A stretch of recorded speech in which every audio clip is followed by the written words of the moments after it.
আসসালামু আলাইকুম friends, welcome back. So viewers, কেমন আছেন সবাই? আশা করছি সবাই আল্লাহ তাআলার রহমতে অনেক সুস্থ রয়েছেন এবং সুন্দর রয়েছেন। আমি রেজওয়ান বলছিলাম, আপনাদের মধ্যখানে উপস্থিত হয়ে গিয়েছি আরেকটি নতুন ভিডিও নিয়ে।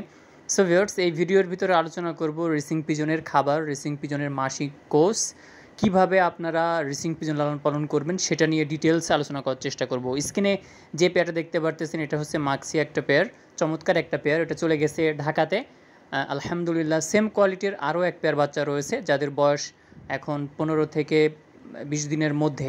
সো যারা নিতে চান হোয়াটসঅ্যাপ এবং ইমোতে আমাদের সঙ্গে কন্ট্যাক্ট করবেন ভিউয়ার্স। সো আমরা আমাদের মূল আলোচনার দিকে যাব যে রেসিং পিজনের কোন ধরনের খাবার দিতে হবে এবং মাসিক কোর্স কী কী এবং কিভাবে লালন পালন করব আমরা রেসিং পিজন। তার আগে আমি আপনাদের দেখিয়ে দিই, দেখতে পারতেছেন এটা হচ্ছে আপনার মাস্টার পেয়ার এবং তাদের দুইটা বাচ্চা দেখতে পারতেছেন। চমৎকার কালার আসছে। যারা রেস টস হাসাড়ি যারা করতে চান তারা এই পেয়ার বাচ্চাটা নিতে পারবেন ইনশাল্লাহ। হোয়াটসঅ্যাপ এবং ইমোতে আমাদের সঙ্গে কন্ট্যাক্ট করবেন। সারা বাংলাদেশে আমরা বাচ্চা ইনশর্ট ডেলিভারি দিয়ে থাকি ভিউয়ার্স। সো এখন আমরা আমাদের মূল আলোচনার দিকে যাব। রেসিং পিজনের খাবার, আমি এক ধরনের খাবার খাওয়াই, আবার অনেক ফ্যান্সিয়াররা রয়েছেন তারা ভিন্ন ধরনের খাবার কিন্তু খাওয়ান। সো এখন আমারটাই যে ফলো করতে হবে বা আমারটাই যে বেস্ট হবে বিষয়টা এমন নয়। তবে দীর্ঘদিন ধরে যেহেতু রেসিং পিজন লালন পালন করছি, একটা অভিজ্ঞতা হয়েছে, তার আলোকেই মূলত আমি আপনাদের মধ্যখানে বিষয়গুলো শেয়ার করছি। আপনি যেটাই যতটুকু পারেন সেটা আপনি আপনার রেসিং পিজনকে অভ্যস্ত করান। আপনারা যখন আমাদের কাছ থেকে বেবি নেন, প্রাথমিক পর্যায়ে দেখা যায় যে বেবিগুলা যাদের লফটে যাচ্ছে কিছুদিন পরে কবুতরগুলা সেই খাবারে অভ্যস্ত হয়ে যায়, কিন্তু প্রথম 2 থেকে 3 দিন ঠিকমতো খাবার খাইতে চায় না। কারণ আমি এক ধরনের খাবার দিই, আপনি যখন ভিন্ন ধরনের খাবার দিবেন তখন এই সমস্যাটা দেখা দেয়। তো এটাতে ঘাবড়ানোর কিছু নাই।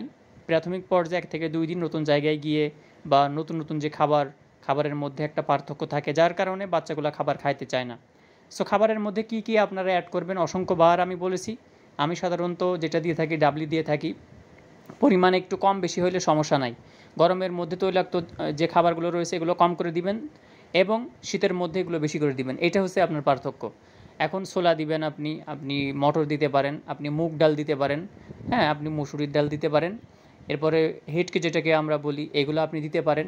এর মধ্যে হালকা পরিমাণ চীনা দিতে পারেন, সামান্য পরিমাণ আপনারা দিতে পারেন ধান, খুবই সামান্য পরিমাণ ধান দিতে পারেন।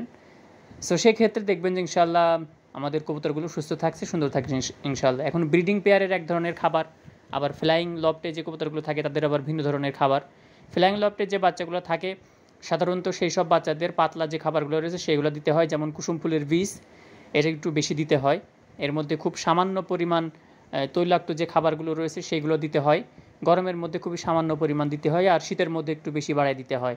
সো এই হচ্ছে আপনার পার্থক্য, যাতে করে আমাদের কবুতরগুলো ভারী না হয়ে যায় ফ্লাইং লফটের কবুতরগুলো, সেদিকে আমাদের খেয়াল রাখতে হয়। মাসিক যে কোর্সটা রয়েছে সেটা হচ্ছে যে আপনারা ভিটামিন, ক্যালসিয়াম এবং জিঙ্ক দিবেন। ভিটামিন কি দিবেন? ভিটামিন দিবেন, যে কোনো একটা নামে, অনেক নামে পাওয়া যায়। এরপরে যেটা দিবেন সেটা হচ্ছে যে ক্যালসিয়াম দিবেন, যেমন আমি ক্যালপ্লেক্স দিয়ে থাকি, খুবই ভালো একটা ওষুধ, লিটারে 1 গ্রাম করে 1 থেকে 5 দিন খাওয়াই। আর এরপর দিতে পারেন জিঙ্ক। আমি যেটা জিঙ্ক দিচ্ছি সেটা হচ্ছে নাম বিভিন্ন নামে পাওয়া যায়, আপনাদের ওখানে যেইটা পান আপনারা সেটা দিবেন। লিটারে 1 গ্রাম করে 1 থেকে 5 দিন খাওয়াবেন ইনশাআল্লাহ। আলহামদুলিল্লাহ আমাদের কিছু চীনা হাঁস ছিল এবং চীনা হাঁসের বাচ্চা ফুটে গেছে, প্রায় 12-14টা বাচ্চা আমরা পেয়েছি এবার, আলহামদুলিল্লাহ শুকরিয়া করতেছি আল্লাহ তাআলার। সো যাই হোক, এইভাবে আপনারা মাসিক কোর্সটা কমপ্লিট করবেন। 5 দিন করে, 3 দিন করে দিবেন, হাইস্ট 5 দিন পর্যন্ত করে এই ওষুধগুলো খাওয়াবেন ইনশাআল্লাহ। আপনাদের কবুতরগুলো সুস্থ থাকবে ইনশাআল্লাহ, সুন্দর থাকবে। আর গ্রিড দিতে হবে, পর্যাপ্ত পরিমাণে গ্রিড দিতে হবে রানিং পেয়ারকে, এবং বেবিদের সামনেও গ্রিড দিয়ে রাখবেন, খাবারের সঙ্গে গ্রিড মিক্স করে দিয়ে রাখবেন। সেক্ষেত্রে গ্রিড খাওয়ার একটা অভ্যস্তরা হয়ে যাবে ইনশাআল্লাহ।